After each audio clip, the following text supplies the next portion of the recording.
أعوذ بالله من الشيطان اللعين الرجيم. بسم الله الرحمن الرحيم. الحمد لله رب العالمين، والصلاة والسلام على أشرف الأنبياء والمرسلين، خاتم النبيين سيد الأولين والآخرين، شفيع المذنبين أبي القاسم محمد وآله الطيبين الطاهرين المعصومين المظلومين المنتجبين، ولعنة الله على أعدائهم أجمعين. أما بعد، فقد قال الله تعالى وتبارك في القرآن الحكيم: بسم الله الرحمن الرحيم. وكذلك جعلناكم أمة وسطا لتكونوا شهداء على الناس. صلوات علی محمد.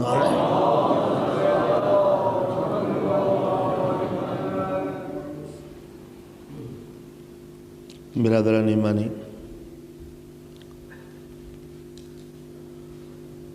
آج اسلامک کیلنڈر کا پہلا دن ہے، ہجری سال کی ابتدا ہے۔ ہر قوم، ہر ملت، ہر تہذیب والے اپنے نئے سال کا آغاز خوشیوں سے اور مسرتوں سے کرتے ہیں، لیکن یہ مسلمانوں ہی کو شرف حاصل ہے کہ جب ان کے سال کی ابتدا ہوئی تو ان کے نبی کا گھرانہ خون میں ڈوب گیا۔ دنیا اپنے سال کی ابتدا مسرتوں سے کرتی ہے، اور اسلام میں سال کی ابتدا اشک ریزی سے شروع ہوتی ہے۔ ظاہر ہے کہ مجھے مجلس تو کل ہی پڑھنی ہے، آج تو صرف ابتدا ہے، چند کلمات اور آپ کی زحمت کو تمام کرنا ہے، مصائب کے چند فقرے۔ سوال یہ پیدا ہوتا ہے کہ محرم کا چاند دیکھ کر کسی واقعے کو یاد کرنا، اور وہ واقعہ جو اب سے 1400 برس پہلے کربلا کے ایک تپتے ہوئے بن میں واقع ہوا، اس کو اس طرح ریپیٹ کرنا، اس طرح اس کو یاد کرنا، اس طرح اس کے غم میں ڈوب جانا جیسے یہ واقعہ ابھی گزرا ہو، عقل و دانش کے نزدیک صحیح ہے یا غلط؟ ہونا تو یہ چاہیے کہ کے گزشت اورا یاد میں کن، جو چیز گزر جائے اس کو یاد کرنا کیسا؟ لیکن 1400 برس پہلے کے گزرے ہوئے واقعے کو اسلامی کیلنڈر کے آغاز کے ساتھ یاد کرنا، مسلسل، لگاتار، کنٹینوسلی، نالہ و شیمن، گریہ و زاری، نہ ہو کنا، سوز و گداز کے ساتھ، اور ایک دو دن نہیں، سال بھر تک اس مصیبت کو اس طرح یاد کرنا کہ جیسے یہ مصیبت ابھی ہو رہی ہے، عقل کے نزدیک مناسب ہے یا غلط ہے؟ ایک مسئلہ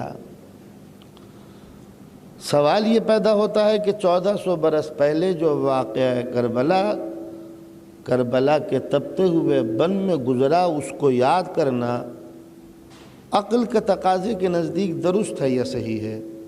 پہلا مسئلہ، کسی قوم کا کوئی عظیم واقعہ دہرانے کے لائق ہوتا ہے یا اس کو بھولا دیا جاتا ہے؟ تو اگر دنیا کی کسی قوم نے اپنے بزرگوں کے کسی واقعے کو فراموش کر دیا ہو تو مسلمانوں کے لیے بھی یہ مناسب ہوگا کہ وہ گزرے ہوئے واقعات پہ وقت کا پردہ ڈال کے اپنی تاریخ کا مستقبل سے رشتہ کاٹ دیں اور آئندہ کے واقعات سے جوڑ دیں۔ لیکن دنیا کا کوئی قوم، دنیا کے کوئی ملت، کوئی سیولائزیشن، کوئی کلچر، کوئی سماج ایسا نہیں ملے گا کہ جس نے اپنے بزرگوں کی تاریخ اور عظیم کارناموں کے اوپر پردہ ڈال دیا ہو۔ زندہ قومیں انہی کو سمجھا جاتا ہے کہ جو اپنے قوم کی عظیم شخصیتوں کو وقت کے ساتھ یاد کرتی رہتی ہیں۔ انڈیپینڈنس ڈے، یوم آزادی، ان شہیدوں کا ذکر جن کی محنتوں سے کوئی ملک آزاد ہوا، اگر ان عظیم شخصیتوں کو بھلا دیا جائے تو اس ملک سے فائدہ اٹھانے والوں کو نمک حرام کہہ کے دنیا یاد کرے گی کہ تم نے اس کے آزاد ملک سے تو فائدہ اٹھایا مگر اس کو بھلا دیا کہ اس ملک کی آزادی کن انسانوں کے خون کا نتیجہ ہے۔ لہٰذا شریف قومیں ان سورماؤں کو یاد کرتی ہیں جن کے لہو کی رنگینی نے اس قوم و ملت کے چہرے کو سرخرو بنایا۔ کوئی بھی ملک ہو، کوئی بھی علاقہ ہو، چاہے یورپ ہو یا ایشیا ہو، ہندوستان ہو یا پاکستان ہو، ایران ہو یا مصر ہو، زندہ قوم وہی کہلاتی ہے کہ جو اپنے ماضی گزرے ہوئے واقعات کو حال کے آئینے میں دیکھتی چلی جاتی ہے۔ تو معلوم ہوا کہ دنیاوی تہذیب میں، دنیاوی کلچر میں اس سماج کے مطابق گزرے ہوئے واقعات کو دہرانا عقل کے خلاف نہیں ہے، عقل کا تقاضا ہے۔ اب دیکھنا یہ چاہیے کہ جب عقل کا تقاضا یہ ہے تو اب مذہب بھی اجازت دیتا ہے یا نہیں کہ گزرے ہوئے واقعات کو ریپیٹ کیا جائے؟ یہ بھی ہو سکتا ہے کہ سماج تو اجازت دے اور مذہب اس کی اجازت نہ دے۔ تو آیا اسلام بھی اس بات کو گوارا کرتا ہے یا نہیں کہ کسی گزرے ہوئے واقعات کو ریپیٹ کیا جائے؟ تو بھائی یہ قرآن مجید کی اوراق کو الٹ کے دیکھیں کہ اس نے حال کو دہرایا ہے یا ماضی کو۔ تو اگر قرآن مجید میں آدم کا ذکر ملے، نوح کے واقعات ملیں، ابراہیم کے قصے ملیں، یوسف کے واقعات ملیں، تو سمجھ لینا چاہیے اسلام گزرے ہوئے واقعات کو سنانے کا منکر نہیں ہے، نہ مخالف ہے۔ جب انبیاء کے واقعات ان کے عظیم کارناموں کی بنا پر دہرائے جاتے ہیں تو اب ظاہر ہے کہ اگر اسلام کی تاریخ میں کسی نے عظیم کام کیا ہے تو اس کے اوپر پردہ ڈالنا نہ شریعت کے اعتبار سے مناسب ہوگا نہ سماج کے قاعدے سے، اس لیے کہ اسلام نے اپنے گزشتہ انبیاء کا تذکرہ قرآن مجید میں کر کے اس کی تلاوت کرنا قیامت تک کے لیے ثواب بنا دیا۔ اب دیکھنا یہ ہے کہ صرف یاد کر لینا ہی کافی ہے الفاظ سے، یا پریکٹیکل طریقے سے اس کو دہرانا، اس عمل کو دہرانا کہ جو گزر چکا۔ جانتے ہیں بھی زیادہ دن نہیں گزرے حج کے واقعے کو۔ حج ہے کیا؟ جناب ابراہیم و اسماعیل و جناب ہاجرہ کی قربانیوں کو عملی طریقے سے یاد کرنا۔ ایک بے چین ماں کس طرح دوڑی تھی، یہی تو ہے حج میں، ورنہ صحیح کیا معنی ہے؟ صحیح جو کی جاتی ہے دو پہاڑوں کے درمیان اس طرح حکم ہے کہ اس طرح دوڑو جیسے ایک مضطرب و بے چین ماں دوڑتی ہے عورت کے انداز سے۔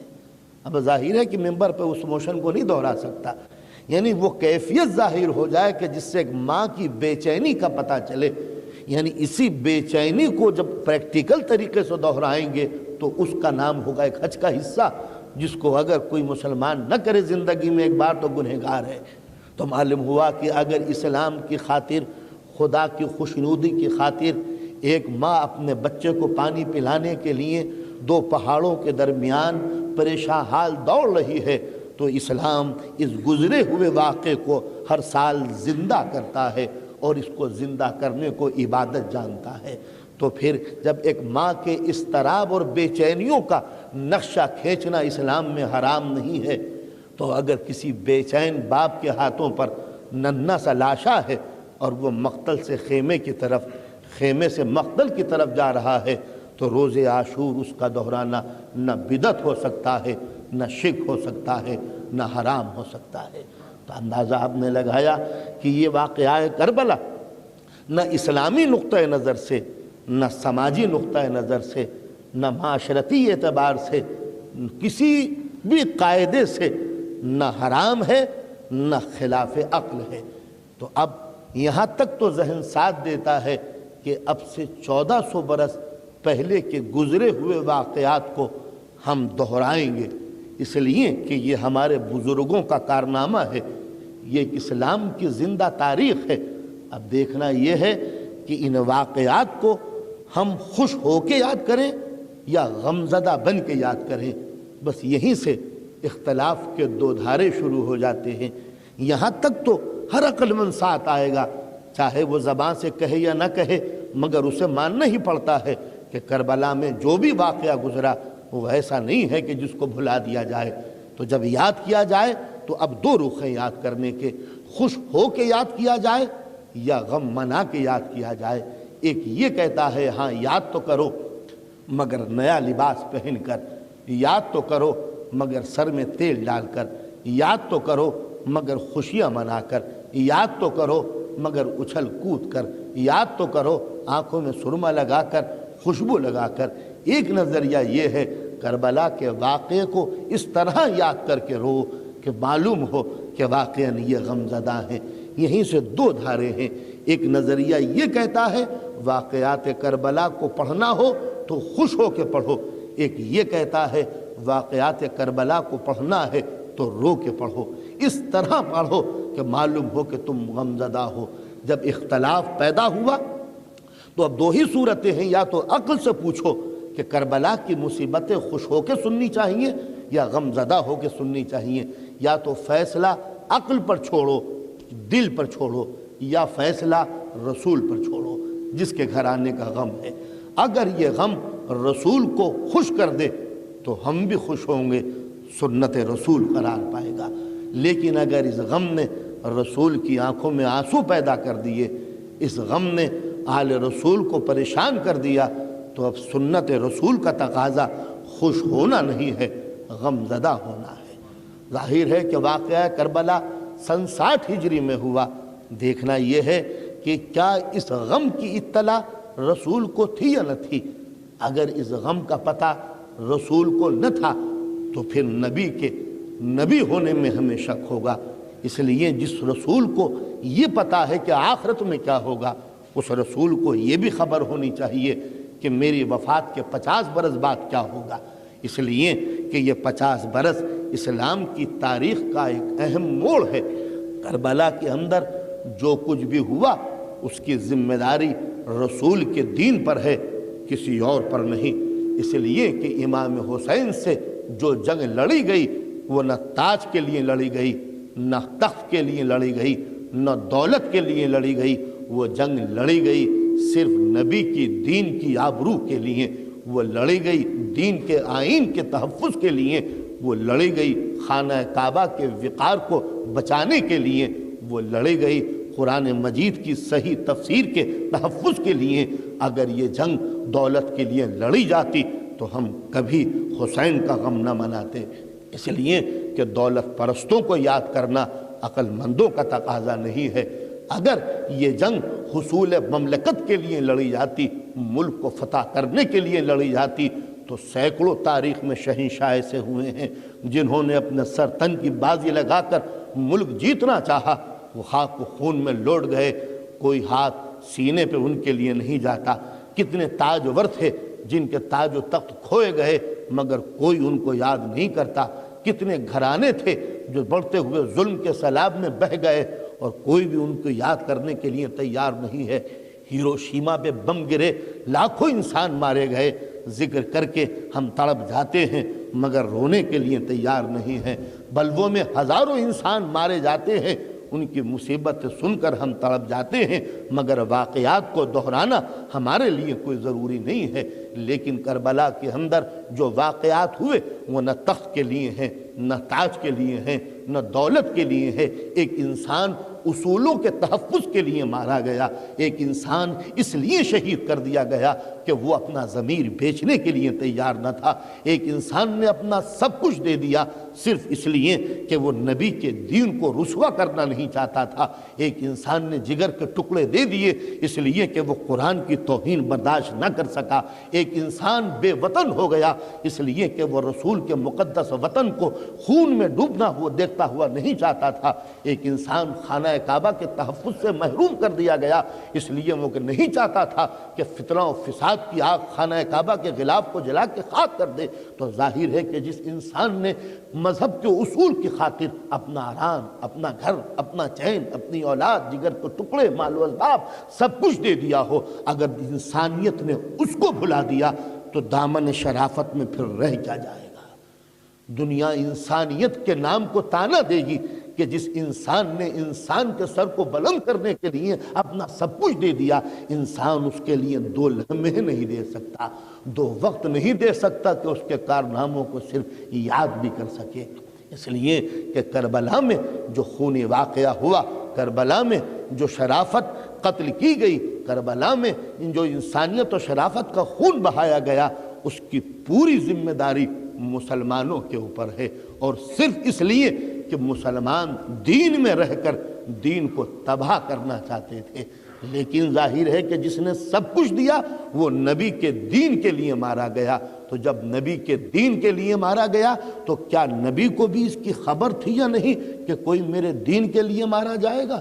تو اگر نبی کو خبر نہ تھی تو پھر نبی کو یہ کیسے خبر ہوئی کہ آخرت میں کیا سوال ہوگا، قبر میں کیا سوال ہوگا، کوثر پہ کیا ہوگا، جنت میں کیا ہوگا؟ لہٰذا نبی جو صاحب علم غیب ہے وہ یہ بھی جانتا تھا کہ کربلا میں کیا ہوگا، تو جس کو معلوم تھا کہ کربلا میں کیا ہوگا اس نے حسین کی شخصیت کو اسی انداز سے پیش کیا کہ بھرا ہوا مجمع ہے، نبی جس کی ذمہ داری دین پھیلانا ہے، رسول جس کا کام پیچنگ کرنی ہے، وہ رسول جس کی ذمہ داری تلقین و تبلیغ ہے، وہ رسول تقریر کر رہا ہے، تقریر کرتے کرتے اس کی نظر آگے جا کے پڑی، تقریر رک گئی، مجمع منتظر ہے کہ اب نبی کیا کہیں گے۔ سرکار دو عالم منبر سے اترے، مجمع کو چیرتے ہوئے آگے بڑھے، ایک بچہ جو گر گیا تھا رو رہا تھا اس کو اٹھایا، منبر پہ لے کے آئے، مجمع سے کہا پہچانو یہ ہے حسین۔ میں پوچھوں سرکار دو عالم آپ کا کام یہ تھا کہ آپ مجمع کو یہ بتائیں کہ خدا کیا ہے، پہچانو اس اللہ کو، پہچانو اس خدا کو، پہچانو اس قرآن کو، پہنچاؤ اس شریعت کو، لیکن نبی کا خدا کا رسول یہ کہہ رہا ہے پہچانو یہ ہے حسین۔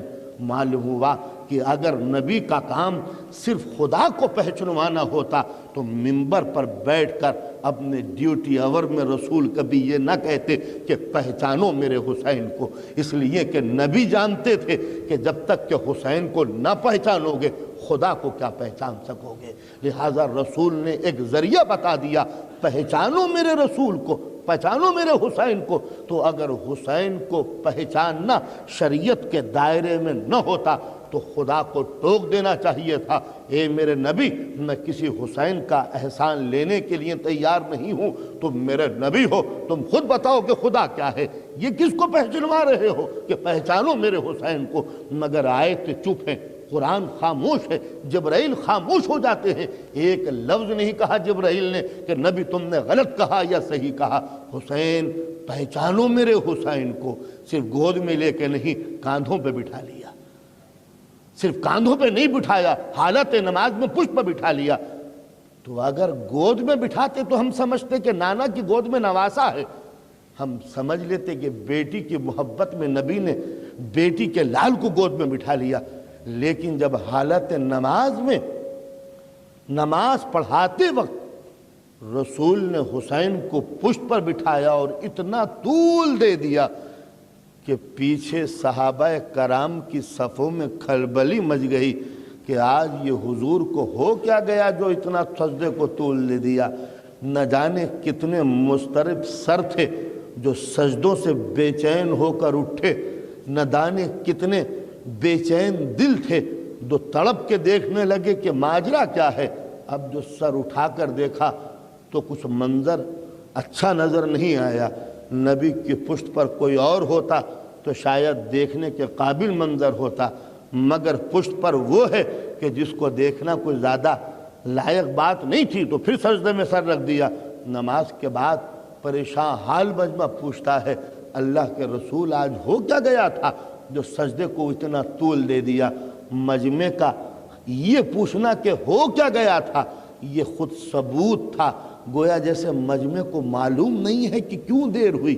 تو نبی چاہتے تو اس کو ذرا ٹرن دے دیتے، پتہ نہیں تم کو کہ کیا ہو گیا تھا، وحی آ رہی تھی، جبرائیل بیٹھے ہوئے تھے، راز و نیاز کی باتیں ہو رہی تھی، خدا سے ملاقات ہو رہی تھی، کوئی بھی بہانہ کر دیتے تاکہ یہ راز رہتا اور مجمع کو پتہ نہ چلتا کہ نبی نے نبی ہونے کی حیثیت سے ڈیوٹی آور میں اپنے نواسے کو کاندھے پر بٹھا کر کہیں معاذ اللہ نماز کی توہین تو نہیں کی۔ لیکن اگر مجمع نے یہ کہا ہم کو نہیں معلوم کہ سجدے کو طول کیوں دیا، تو نبی نے کہا تم کو نہیں معلوم کہ میری پشت پر حسین آ کے بیٹھ گیا تھا۔ اور اگلا فقرہ قیامت کا ہے، میں نے چاہا کہ سر سجدے سے اٹھا دوں مگر کیا کروں، ایک طرف جبرائیل تھے ایک طرف میکائیل تھے، کہہ رہے تھے اللہ کے رسول جب تک بچہ اپنی مرضی سے نہ اترے سر اٹھانے کا حکم نہیں ہے۔ تو معلوم یہ ہوا کہ حسین کی محبت کوئی نانا و نواسے کے رشتے کی بنا پر نہیں ہے۔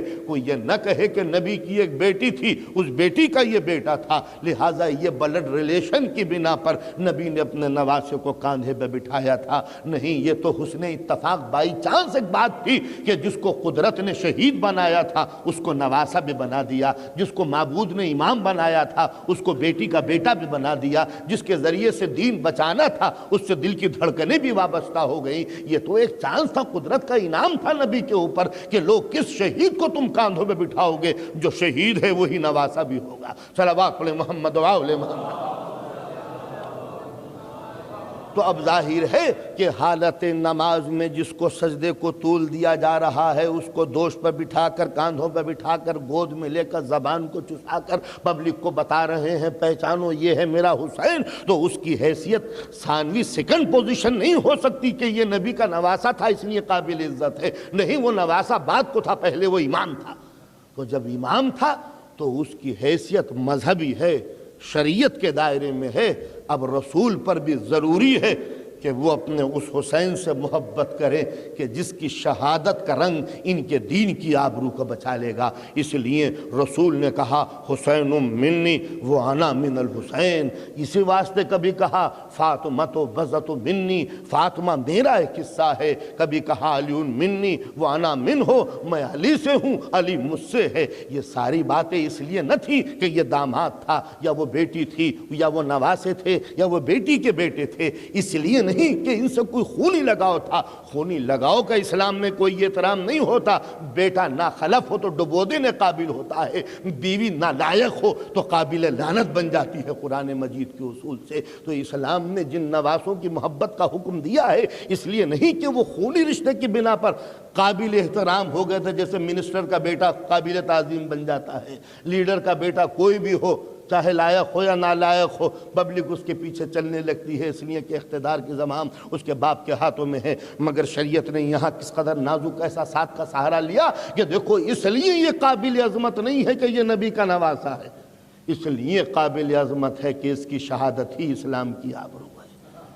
تو نبی کو کوئی اختیار نہیں ہے اپنی زندگی میں کہ وہ کسی سے محبت کرے خود مختار ہو کر، کسی کو کاندھے پہ بٹھائے بغیر مرضی الہی کے۔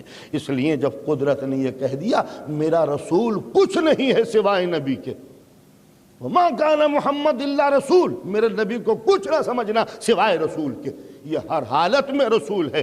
چاہے آغوش مادر میں ہو، چاہے بچہ ہو، چاہے جوان ہو، چاہے صحت مند ہو، چاہے بوڑھا ہو، چاہے آخری وقت ہو، چاہے سو رہا ہو، چاہے بول رہا ہو، چاہے جنگ کرے، چاہے صلح کرے، چاہے خاموش ہو، چاہے تقریر کرے، یہ ہر حالت میں رسول ہے۔ تو جب ہر حالت میں رسول ہے تو اب جس کو کاندھے پہ بٹھایا ہے، یہ نانا نے نواسے کو نہیں، رسالت نے امامت کو کاندھے پہ بٹھایا۔ تو ظاہر ہے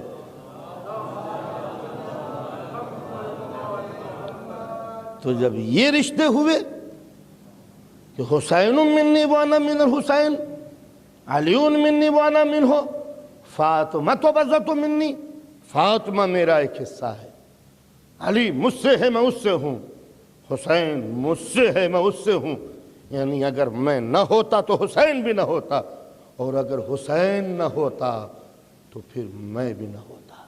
تو یہ سارے واقعات تقریر کے دوران اتر کے اپنے نواسے کو گود میں بٹھا لینا، کاندھے پر سوار کرنا، زلفیں ہاتھوں میں دے دینا، اور بچے ضد کریں کہ اونٹ کی آواز نکالیے تو اسی انداز سے بولنا، تو کیا رسول کو یہ حق تھا کہ وہ ان کی محبت میں آ کر وہ ساری حرکتیں کر جاتی اور خدا خاموش رہتا؟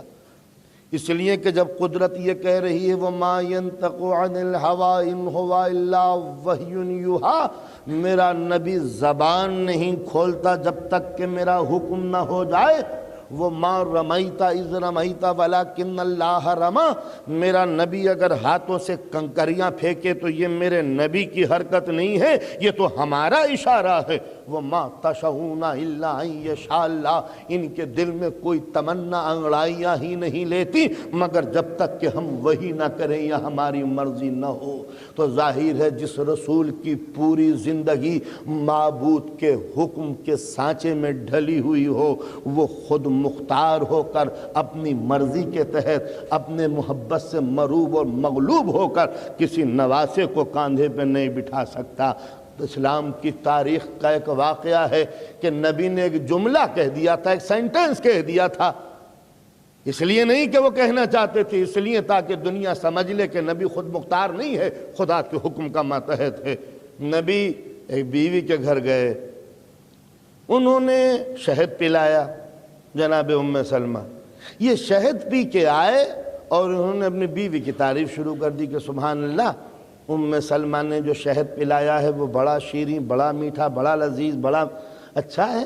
یہ سن کر جو بیوی سن رہی تھی یا حضور جن بیگم صاحبہ سے کہہ رہے تھے، ان کا موڈ خراب ہو گیا۔ اگلے دن پھر نبی آئے، پھر انہوں نے یہی کہا کہ سبحان اللہ، ام سلمہ نے جو شہد پلایا تھا وہ بڑا میٹھا، بڑا شیریں، بڑا لذیذ، بڑا نظیف، بڑا لطیف تھا۔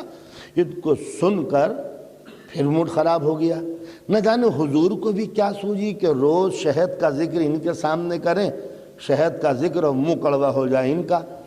تو انہوں نے اپنی سہیلی سے کہا کہ آج کل ام سلمہ سے خوب چھن رہی ہے، کوئی ایسی ترکیب کرو کہ ہماری بارگاہ میں یہ ام سلمہ کی تعریف نہ ہو۔ یہ پلاننگ ہو گئی دونوں سہیلیاں تھیں، دونوں نبی کی بیویاں تھیں۔ ایک دن جو حضور آئے کہنے لگے ام سلمہ نے جو آج شہد کا شربت پلایا بہت ہی میٹھا تھا۔ انہوں نے کہا ہاں حضور میٹھا تو ہوگا مگر آپ کے منہ سے بدبو آ رہی ہے مغافیر کی، گوند کے شربت کی، غم ہوتا ہے عرب میں۔ حضور نے فرمایا کہ ہم مغافیر نہیں پیتے، نہ کہ نہیں حضور آپ کے منہ سے مغافیر کی بدبو آ رہی ہے۔ اب سرکار نے فرمایا کہ ہم مغافیر نہیں پیتے، نہیں پی ہم نے، یا کہ نہیں آپ نے پی ہے۔ اب اندازہ لگائیے کہ ان دونوں میں سچا کون ہوا۔ ایک وہ ہے کہ جس کی صداقت پر اسلام کی عمارت قائم ہے، اور ایک یہ ہے جو یہ کہہ رہی ہیں کہ آپ کے منہ سے مغافیر کی بو آ رہی ہے، نبی نے کہا ہم مغافیر نہیں پیتے۔ اب گئے دوسری بیوی کے پاس، انہوں نے بھی منہ پھیر کے کہا کہ حضور آپ کے منہ سے مغافیر کی بو آ رہی ہے، کہا کہ ہم مغافیر نہیں پیتے۔ کہا نہ پی ہوگی مگر ممکن ہے کہ شہد کی جو مکھیاں ہیں وہ مغافیر پہ بیٹھ گئی ہوں، پھر آ کے انہوں نے شہد بنایا ہو تو یہ اسمیل آ گئی اس شہد کے اندر۔ اب کسی کا دماغ اتنا سینسیٹیو ہو تو اس کو کون کیا کر سکتا ہے۔ تو جب یہ جملہ کہا کہ شہد کی مکھیاں مغافیر پہ بیٹھ گئی ہوں گی تو حضور نے جملہ کہا اچھا تم کہتی ہو تو آج سے ہم اپنے اوپر شہد کو حرام قرار دیے لیتے ہیں، ہم نہیں پئیں گے۔ ذرا جملے ملاحظہ فرمائیے کہ تم کہتی ہو تو شہد کو حرام قرار کر دیں گے، یہ نہیں کہا کہ مغافیر نہیں پئیں گے۔ اس کے معنی ہے کہ نبی نے جو پہلے مرتبہ کہا تھا وہ سچ کہا تھا، ورنہ یہ کہتے کہ بھئی ہم مغافیر نہیں پئیں گے، جلدی میں ہم نے کہہ دیا تھا۔ انہوں نے کہا کہ آپ نے مغافیر پی ہے، نبی نے کہا ہم نے مغافیر نہیں پی، شہد پیا ہے۔ ایگریمنٹ اس پر ہوا، نبی نے کہا اچھا تم کہتی ہو تو آج سے ہم شہد کو اپنے اوپر حرام قرار دے لیں گے۔ اس جملے کا کہنا تھا کہ ایک مرتبہ جبرائیل نے آ کے دامن تھام لیا، اللہ کے رسول یہ کیا کہہ دیا؟ قرآن مجید کا حکم ملاحظہ فرمائیے، یا ایھا النبی لما تحرم ما احل اللہ لک تبتغی مرضات ازواجک، اے میرے نبی یہ تم کو حق کس نے دیا، یہ رائٹ کس نے دیا کہ جو چیز اللہ نے تمہارے لیے حلال بنائی ہے تم اس کو حرام قرار دے لو؟ وہ بھی اگلا جملہ بڑا قیامت کا ہے، وہ بھی اپنی بیویوں کو خوش کرنے کے لیے، لمرضات ازواجک، اپنی بیوی کو خوش کرنے کے لیے تم نے اس چیز کو حرام قرار کیوں دے لیا جس کو ہم نے حلال بنایا تھا؟ تو آپ نے اندازہ لگایا، نبی کو جملے واپس لینے پڑے۔ تو اس سے یہ پتہ چلا کہ نبی اپنی پرائیویٹ لائف میں بھی خود مختار نہیں ہے۔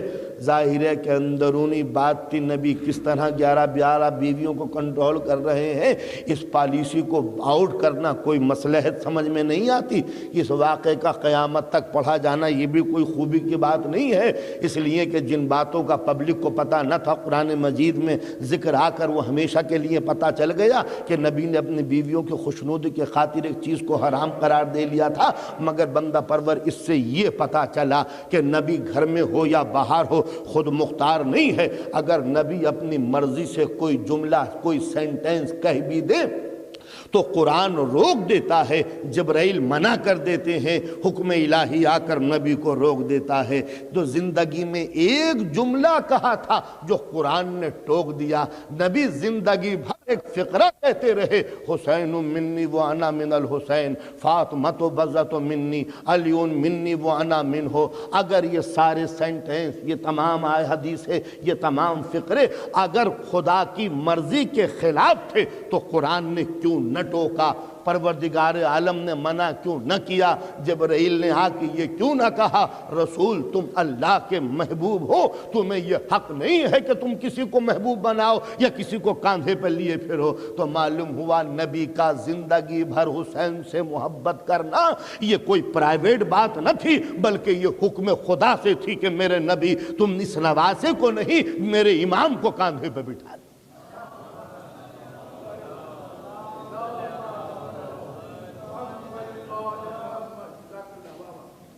تو بندہ پرور اب اس نواسے کی محبت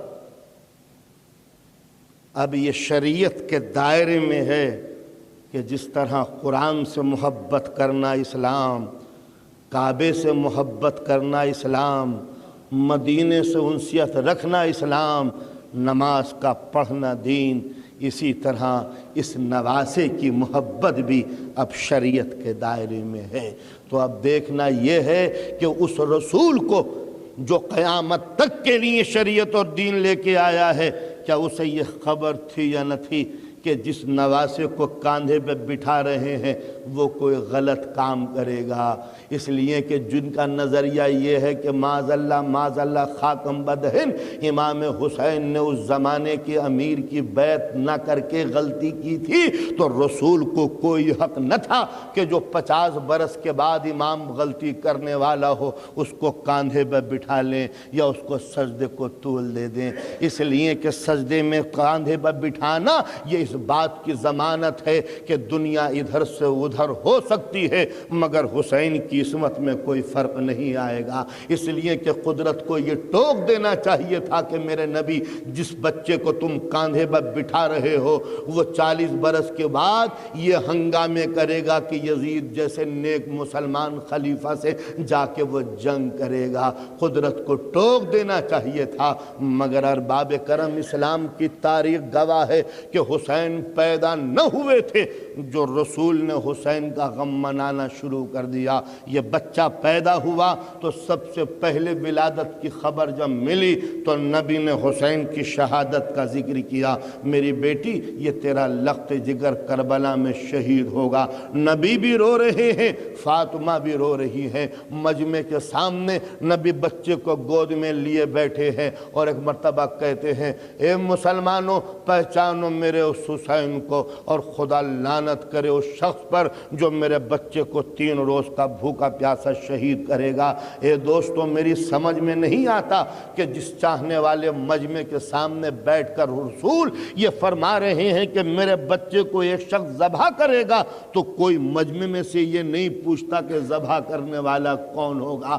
اگر میں لندن کے مومنین کے سامنے یہ بیان کروں دوستو جب میں مجلس سے باہر نکلوں گا تو کچھ آدمی مجھے قتل کریں گے یا ماریں گے، میں نہیں سمجھتا کہ میرا وہ کون سا مجلس سننے والا دوست ہو سکتا ہے جو مجھ سے یہ نہ پوچھے کہ مولانا ہماری زندگی میں بھلا آپ کو تکلیف کون پہنچائے گا، ہم آپ کو بلانے والے ہیں، آپ کے مدعو کرنے والے ہیں، تو ہم یہ کبھی گوارا نہیں کریں گے کہ آپ کی توہین ہو اور ہم چپ بیٹھے رہیں۔ تو جب ایک گنہگار خطا کار مولوی کے لیے یہ جذبات پائے جاتے ہیں کہ اگر میں یہ کہوں کہ کوئی مجھے تکلیف پہنچائے گا تو ہر آدمی یہ پوچھتا ہے کہ وہ کون ہے جو تکلیف پہنچا رہا ہے، تو نبی یہ کہہ رہے ہیں یہ میرا بچہ مارا جائے گا اور مجمع میں سے کوئی بھی چاہنے والا دوست یہ نہیں پوچھتا کہ قاتل کون ہے جو ان کو قتل کرے گا۔ فطرت انسانی کے خلاف ہے کہ نبی یہ کہہ رہے ہیں یہ میرا بچہ مارا جائے گا اور کوئی یہ نہیں پوچھتا کہ قاتل کون ہے، کون مارے گا۔ اللہ کے نبی کیا ہم زندہ ہوں گے؟ یہ گستاخی کیسے گوارا کر لیں گے کہ آپ کی بیٹیاں بے مقنعو چادر برہنہ ہار قیدی بنا کر مسلمانوں کے شہروں میں پھرائی جائیں، وہ کون ظالم ہوگا؟ نبی کا یہ کہنا کہ ان پر ظلم ہوگا اور مجمع کا یہ نہ پوچھنا کہ ظالم کون ہے، دو ہی صورتیں ہیں، یا تو یہ سب قاتل تھے جو سن کر چپ ہو گئے، یا پھر تاریخ نے اس واقعے کو چھپایا کہ کچھ آدمیوں نے پوچھا ہوگا کہ قاتل کون ہے۔ تو ظاہر ہے کہ جو شہادت سے پہلے جس کی مجلس غم بپا ہو گئی ہو تو شہادت کے بعد اس کی اگر مجلس غم بپا ہے تو نہ شرک ہے، نہ کفر ہے، نہ حرام۔ نبی کا زندگی کے ہر موڑ پر یہ پہنچانا کہ یہ میرا لال ذبح ہوگا، شہید ہوگا، ماں کو مبتلا غم کیا، باپ کو شہادت کی خبر سنائی، صحابہ کرام کو پتا تھا کہ یہ بچہ شہید ہوگا، مردوں کو نہیں عورتوں کو خبر تھی کہ یہ لال مارا جائے گا۔ اس لیے کہ جب حسین نے یہ کہا کہ نانی میں جا رہا ہوں تو ام سلمہ نے کہا میرے لال کہاں چلے؟ کہا عراق۔ کہا میرے لال عراق نہ جانا، اس لیے کہ تمہارے نانا نے خبر دی ہے کہ تم شہید کیے جاؤ گے۔ تو آپ نے اندازہ لگایا بحث یہ تھی کہ 1400 برس کے بعد حسین کا غم منایا جائے یا نہیں، تو عقل نے، درات نے، قرآن نے، شریعت نے بتایا کہ واقعات دہرائے جانے چاہیے۔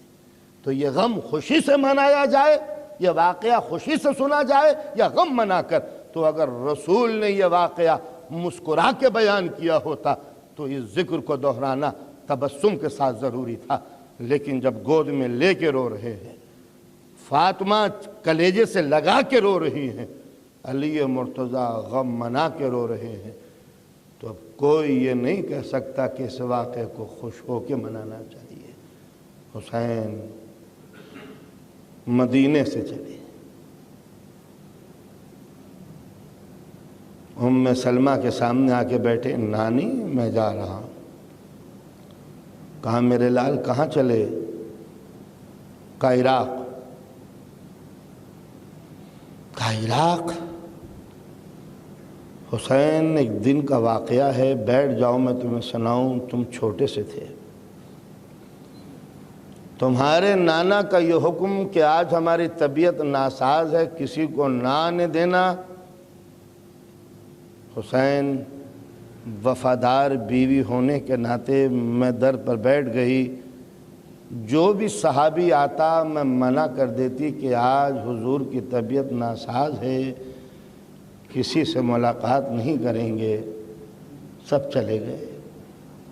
حسین تم چھوٹے سے تھے، آنے کے بعد کہا نانی سلام، میں نے جواب سلام دیا، میں نے کہا میرے لال آج تمہارے نانا کی طبیعت ناساز ہے، چلے جاؤ پھر آ جانا۔ کہا کیا نانا نے منع کیا ہے؟ کہا میرے لال حضور نے منع فرمایا ہے کہ کسی کو نہ آنے دینا۔ حسین تمہاری پیاری پیاری آنکھوں میں آنسو آ گئے، تم نے رو کے کہا نانی کیا ہمارے لیے بھی یہی حکم ہے؟ کہا بیٹا یہی فرمایا ہے نبی نے کہ کوئی نہ آنے پائے۔ حسین تم زیادہ دور نہ گئے تھے کہ جو نبی کی آواز آئی ام سلمہ میرے جگر کے ٹکڑے کو ہٹا دیا تم نے۔ حسین میں لرز گئی، دوڑتی ہوئی پہنچی، حسین چلو تمہیں نانا بلا رہے ہیں۔ کہا نہیں نانی ہمارے نانا کی طبیعت ناساز ہے، نہ سب کو منع کر دیا لہٰذا ہم بھی جا رہے ہیں۔ کہا میرے لال غلطی ہو گئی کنیز سے، میں یہ نہ سمجھی تھی کہ جگر کے ٹکڑوں کے لیے حکم اور ہوتا ہے، غیروں کے لیے حکم اور ہوتا ہے۔ حسین چلو، میں تمہیں لے کے آئی، نبی کے پاس پہنچی، نبی نے تم کو لے کے سینے پہ لٹا لیا، مجھے حکم دیا ام سلمہ دروازہ بند کر دو۔ میں دروازہ بند کر کے خاموش ہو کے بیٹھ گئی۔ کچھ دیر گزری تھی جو میں نے نبی کے رونے کی آواز سنی، میں کھڑی ہو کے پوچھنے لگی اللہ کے رسول میرے ماں باپ آپ پر سے قربان ہو جائیں، خیر تو ہے؟ کہا ام سلمہ اندر آؤ۔ میں جب اندر گئی حسین میں نے عجیب حال دیکھا کہ تمہارے نبی کے بال بکھرے ہوئے ہیں، زار و قطار رو رہے ہیں، چاک گریبان ہے، رنگ زرد ہو چکا ہے۔ میں نے دونوں ہاتھ جوڑ کے کہا اللہ کے رسول یہ کیا حال تغیر ہے؟ عجیب جملہ کہا ام سلمہ ابھی آنکھ لگی تھی، جبرائیل امی آئے تھے، کہنے لگے اللہ نے یہ اطلاع دی ہے کہ جس حسین کو سینے پہ لٹا کر پیار کر رہے ہو اچھی طرح پیار کر لو، اس لیے کہ ایک دن وہ ہوگا کہ جب سینہ رسول نہ ہوگا تو یہ جلتی ہوئی ریتی پر تمہارا حسین اسی حالت میں ذبح ہوگا کہ پس پشت پس گردن خنجر چلایا جائے گا۔ بس یہ سننا تھا کہ رسول کی آنکھوں میں آنسو آ گئے اور ام سلمہ بھی رونے لگی۔ ایک مرتبہ جملہ کہا ام سلمہ جبرائیل امی یہ مٹی دے گئے ہیں، دیکھو اس مٹی میں میرے خون کی بو آتی ہے، اور یہ کہہ گئے ہیں کہ جس دن یہ مٹی خون ہو جائے سمجھ لینا کہ حسین میرا مارا گیا کربلا میں۔ حسین اس دن سے اس مٹی کو میں نے شیشے میں رکھ لیا اور اس دن سے گھبراتی ہوں کہ کہیں قضاء و قدر تمہیں عراق نہ لے جائے۔ میرے لال ہر طرف جانا مگر عراق نہ جانا۔ اتنا سننا تھا کہ امام نے کہا نانی کیا آپ دیکھنا چاہیں گی کہ کربلا کے اندر کیا ہوگا؟ ذرا میری 2 انگلیوں کے درمیان دیکھیے۔ ام سلمہ نے حسین کی 2 انگلیوں کے درمیان دیکھا، ایک چٹیل میدان ہے، دور تک ریگستان ہی ریگستان، ایک عظیم دریا ہے جو بہہ رہا ہے۔ ام سلمہ کہتی ہے ہاں اے حسین ایک دریا ہے جس کے کنارے ایک چٹیل میدان ہے۔ ام سلمہ پھر کہتی ہیں حسین اس کے اندر ایک کڑیل جوان کا لاشا ہے جس کے سینے پر نیزہ لگا ہوا ہے۔ ایک عجیب فقرہ کہا حسین نے نانی پہچانا کہ یہ کڑیل جوان کون ہے؟ ذرا غور سے دیکھیے ام لیلہ کی گود کا پلا ہوا یہ علی اکبر ہے جو کربلا میں نیزہ کھا کر ہم سے جدا ہو جائے گا۔ ام سلمہ تڑپ کے رونے لگی۔ حسین فرات کے کنارے ایک نوجوان کے بازو کٹے ہوئے ہیں، یہ کون ہے جس کے سر پہ گرز گراں بال لگا ہوا ہے؟ حسین کہتے ہیں نانی پہچانیے یہ ام البنی کی نشانی میرا قوت بازو ابو الفضیل عباس ہے۔ ام سلمہ پچھاڑے کھانے لگی۔ اے حسین ایک بلندی پر ایک ٹیلے کے اوپر ایک چھوٹا سا لاشا نظر آ رہا ہے، ایک قبر ہے جو کھدی ہوئی ہے۔ حسین کہتے ہیں اے نانی یہ رباب کی گود کی دولت ہے، میرا علی اصغر ہے جو کربلا میں 3 روز کا بھوکا پیاسا شہید ہو جائے گا۔ ایک مرتبہ میں سلمہ کہتی ہیں حسین ایک نشیب میں ایک لاش پڑی ہوئی ہے جس کے ٹکڑے ٹکڑے ہو چکے ہیں، ارے کوئی پہچان نہیں سکتا کہ یہ کون ہے۔ ایک مرتبہ حسین کہتے ہیں نانی پہچانی ہے، اپنے گود کے پالے ہوئے حسین کو پہچانی ہے کہ نانا کے اس جگر کے ٹکڑے کو مسلمانوں نے کتنے ٹکڑوں میں تقسیم کر دیا ہے۔ یہ ساری مصیبتیں کربلا کی بیان کرتی جاتی ہیں، سلمہ روتی جاتی ہیں۔ دوستو ابھی کربلا واقع نہیں ہوئی جو نبی کی بیوی رو کے بتا رہی ہے۔ اگر حسین کا ذکر سن کے رونا بدعت ہوتا تو کبھی المومنین حضرت سلمہ حسین کی شہادت سے پہلے حسین کی صف ماتم نہ بچھاتی۔ جب حسین کی شہادت سے پہلے رونا جائز ہے تو حسین کی شہادت کے بعد رونا حرام کیسے ہو گیا؟ ارباب کرم حسین مدینے سے چلے اس طرح کہ وہ قیامت کی رات آ گئی کہ جہاں حسین ایک ایک عزیز کی قبر سے جدا ہو رہے ہیں، کبھی حسن کی قبر پر جا کے بیٹھے، بھیا ہاں اس سال جن حضرات نے حج کیا ہے پروردگار عالم ہر مومن کو یہ شرف بخشے، انہوں نے اپنی آنکھوں سے دیکھا ہوگا کہ جنت البقیع کے وہ عظیم حصار کی دیوار جس کے اندر اب کوئی نہیں جا سکتا، اسی جنت البقیع کے چٹیل میدان میں ایک پتھر رکھا ہوا ہے۔ اس پتھر کے نیچے دلبند مصطفیٰ امام حسن علیہ السلام چین کی نیند سو رہے ہیں۔ امام حسن کے جنازے پر بیٹھ کر قبر پر بیٹھ کے حسین تڑپ تڑپ کے رو رہے ہیں، بھیا دل تو یہ چاہتا تھا کہ زندگی بھر تیری قبر کا مجاور بنا بیٹھا رہوں، مگر ان مسلمانوں کو یہ گوارا نہ ہوا کہ فرزند رسول حسن کی قبر پر بیٹھا رہے۔ بھیا آج کے بعد پھر قبر پر بیٹھنا نصیب نہ ہوگا۔ حسین حسن کی قبر سے اٹھ کر چند قدم چلے ہوں گے، جو ماں کی لحد آ گئی، قبر پر بیٹھ گئے۔ ماں جس حسین کو چکیاں پیس کے پالا تھا وہ حسین تیری قبر سے دور جا رہا ہے۔ ماں کی قبر پر بیٹھے ہوئے حسین روتے رہے۔ اندھیرا ہے، تاریکی ہے دنیا، چین کی نیند سو رہی ہے اور نبی کا بیٹا اپنی ماں کی قبر کے پاس بیٹھا ہوا۔ ماں تیرا حسین چلا، تیرا حسین تیری قبر سے دور چلا۔ کچھ دور اٹھ کے حسین آئے اور ایک قبر پر بیٹھ گئے۔ یہ رسول کی قبر ہے نانا، اے نانا جس حسین کو مدینے کی گلیوں میں پہچنوایا تھا، جس حسین کو کاندھے پر بٹھایا تھا، وہ حسین تمہارے مدینے سے دور جا رہا ہے۔ تاریخ کا ایک فقرہ ہے کہ حسین قبر رسول پر لیٹ گئے، لیٹتے کے ساتھ ہی نیند آ گئی۔ خواب میں کیا دیکھتے ہیں کہ قبر شگافتہ ہوئی ہے، نبی قبر سے برآمد ہوئے ہیں، چاک گریبان ہیں، بکھرے ہوئے بال ہیں، آستینیں کونیوں تک پلٹی ہوئی ہیں، خاک گرد آلود ہے۔ ایک مرتبہ کہتے حسین چلو مدینے سے چلو، مگر میرے لال تم اکیلے نہیں ہو مدینے سے جانے والے، تمہاری دکھیاری ماں بھی تمہارے ساتھ ہے، تمہارا غریب بھائی امام حسن بھی ساتھ ہے، مظلوم علی تمہارے ساتھ ہے، اور میں بھی تمہارے ساتھ قبر سے اٹھ کے چلوں گا۔ یہ کہہ کر حسین کی آنکھ کھلی، روتے ہوئے قبر رسول سے آئے، نماز کا وقت ہوا، نماز ادا کی۔ ایک مرتبہ ابوالفضل عباس کو بلایا، عباس عماریاں بلائی جائیں، ناقے بلائے گئے، عماریاں نصب ہوئیں۔ مدینہ ہے جو روتا ہوا امڑ آیا۔ آج بچے کو بھی معلوم ہے کہ یہ پنجتن پاک کی آخری نشانی مدینے سے جا رہی ہے۔ عورتیں تڑپ رہی ہیں کہ فرزند رسول کو پھر آنا نصیب نہ ہوگا، مرد پچھاڑے کھا رہے ہیں۔ ایک مرتبہ حسین نے آواز دی، عباس ان مدینے والوں سے کہہ دو کہ اپنے اپنے گھروں کو چلے جائیں، اتنا مجمع رو رہا ہے، عباس کس کس کو سمجھائیں؟ ہاتھوں کو جوڑ کے کہتے ہیں مولا مجمع بے چین ہے، اس کو ہٹائیں کیسے؟ حسین ایک مرتبہ کہتے ہیں عباس ارے کیا تم کو نہیں معلوم کہ مقدرات عصمت کی سواریاں آنے والی ہیں؟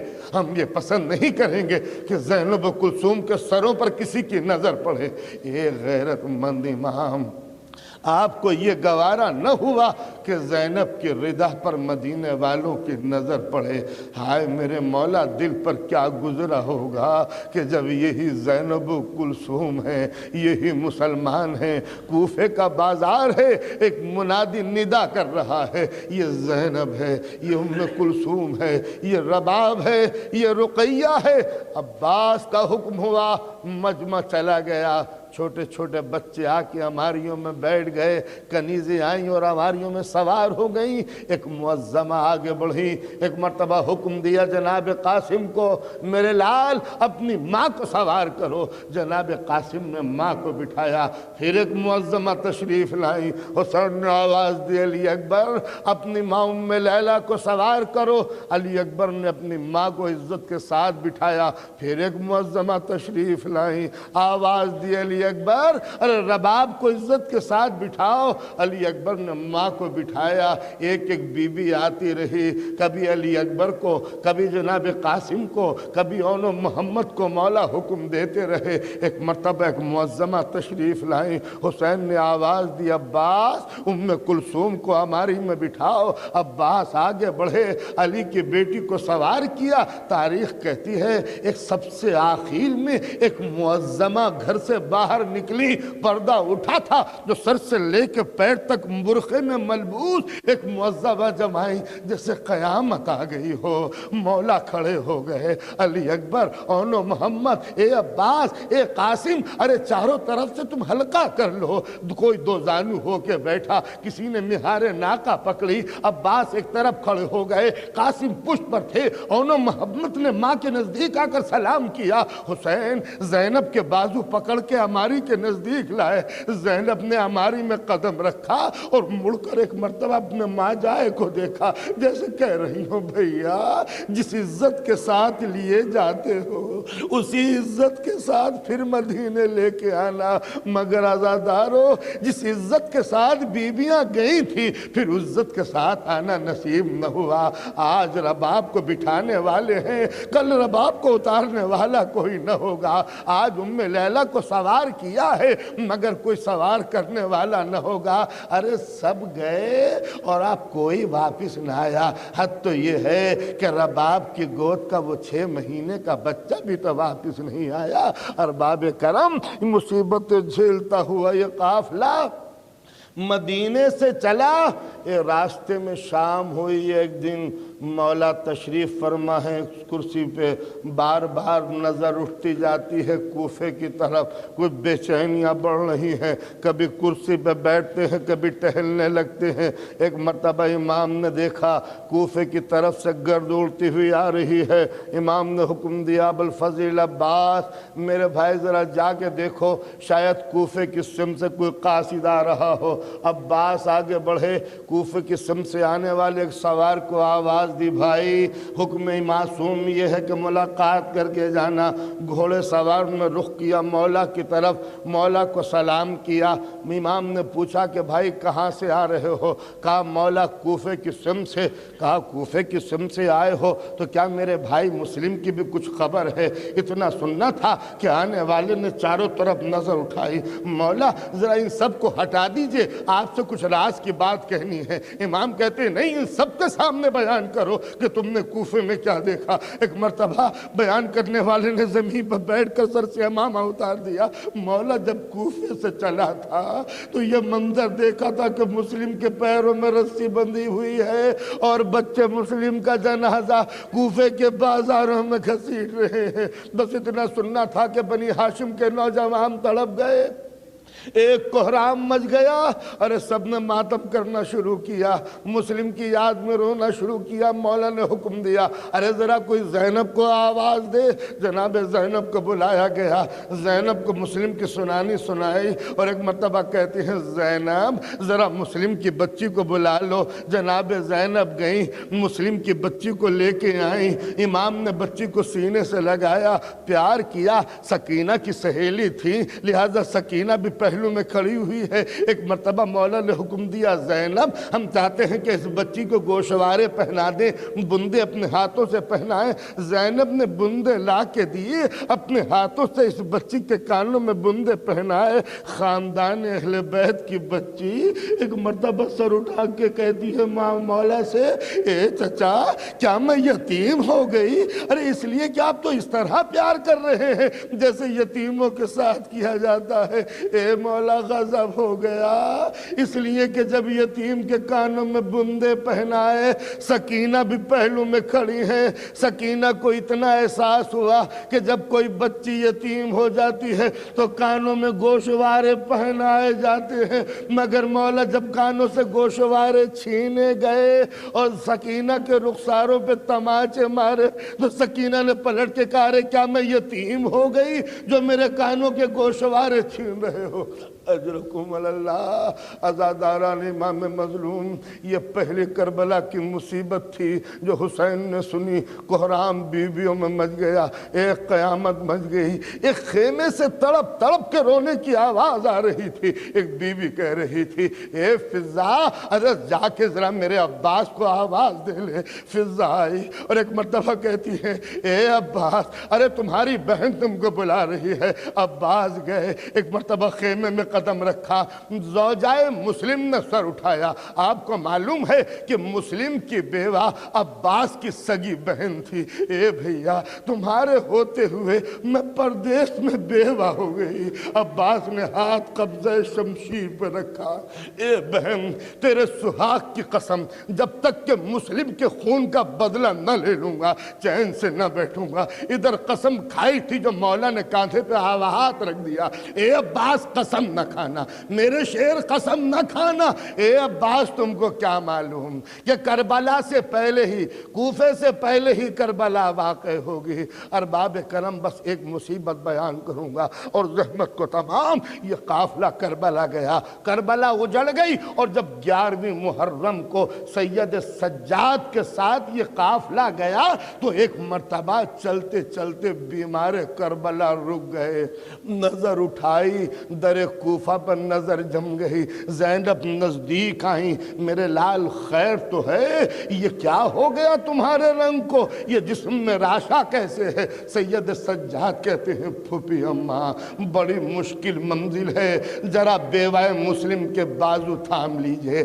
زینب گئیں، بیوہ مسلم کے بازو تھامے اور ایک مرتبہ اشارہ کیا در کوفہ پر۔ اب جو بیوہ مسلم نے نظر اٹھائی تو کیا دیکھتی ہے کہ مسلم کا لاشا در کوفہ پر آویزہ ہے۔ ایک مرتبہ بیوہ مسلم آگے بڑھی، مسلم کے جنازے کو سلام کیا، اے صاحب ایک بیوہ کا سلام قبول کر لو۔ اور ایک مرتبہ اگلا جملہ بڑا قیامت کا کہا، اے مسلم اللہ نے ہمیں 4 بیٹے دیے تھے، 2 تمہارے ساتھ تھے، 2 میرے ساتھ۔ اے مسلم جو بیٹے میرے ساتھ تھے اپنے ساتھ لائی ہوں، وہ پہچانو، وہ لو کے نیزہ پہ ننھے ننھے سر ہیں، مگر مسلم یہ بتا دو کہ میرے 2 بیٹے کہاں ہیں؟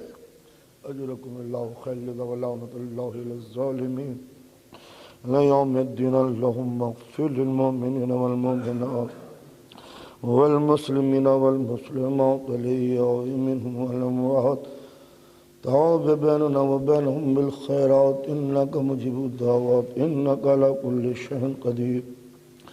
یا اللہ یا اللہ یا اللہ، الہی بتصدق محمد و آل محمد ہمارے گناہوں کو معاف فرما، پالنے والے ہمیں نیکیوں کی توفیق عطا ہو۔